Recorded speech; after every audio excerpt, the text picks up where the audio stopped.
Toutes les années, il y a un électeur qui fait à Maurice, Rodrigue et Agalega. Et comme chaque année, nous faisons en deux phases.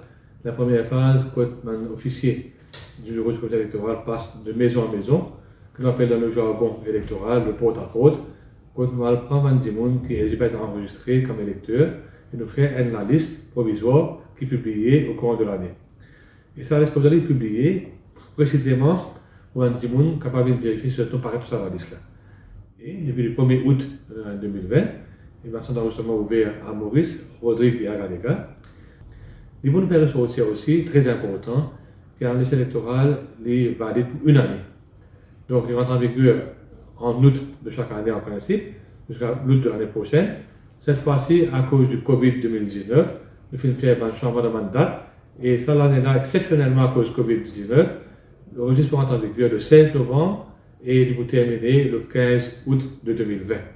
Donc, encore une fois, nous sommes contents que nous servir les facilités offertes par le bureau, soit à notre website, soit à Facebook, soit à la centre d'enregistrement qui est ouvert dans chaque circonscription, le helpline, au bureau du comité électoral, ou faire le numéro 820, nous vous faciliter toute tâche pour veiller à ce qui le plan paraître la liste provisoire des électeurs qui vous publier officiellement le 16 novembre 2020. La procédure, c'est qu'une personne peut enregistrer.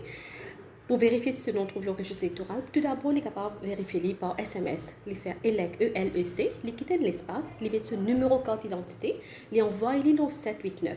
Il peut gagner un message qui peut générer, qui peut indiquer s'il est enregistré ou pas. Si maintenant il trouve un changement dans ce nom qui est bien corrigé, là il est bien déplacé dans un centre d'enregistrement, ou même s'il est trouvé il y a un message qui dit qu'il n'est pas enregistré, là il est bien déplacé dans un centre d'enregistrement de cette circonscription. Maintenant, quand il est venu, les besoins apportent ce carte d'identité ou bien un acte de naissance comme preuve d'identité de la personne et les besoins apportent une preuve d'adresse, c'est-à-dire un utility bill, un bill CEB, CWA ou bien un bill de téléphone qui est récent. Et là, il vient dans un centre d'enregistrement et il fait inscrire ce nom avec le Assistant Registration Officer. Nous sommes contents, c'est un appel très pressant à tous les citoyens mauriciens de Rodrigue et d'Agalega pour faire des efforts pour vérifier le centre d'enregistrement. S'il vous plaît, faites des efforts spéciaux. Veillez à ce qui ou non paraît dans la liste électorale 2020-2021.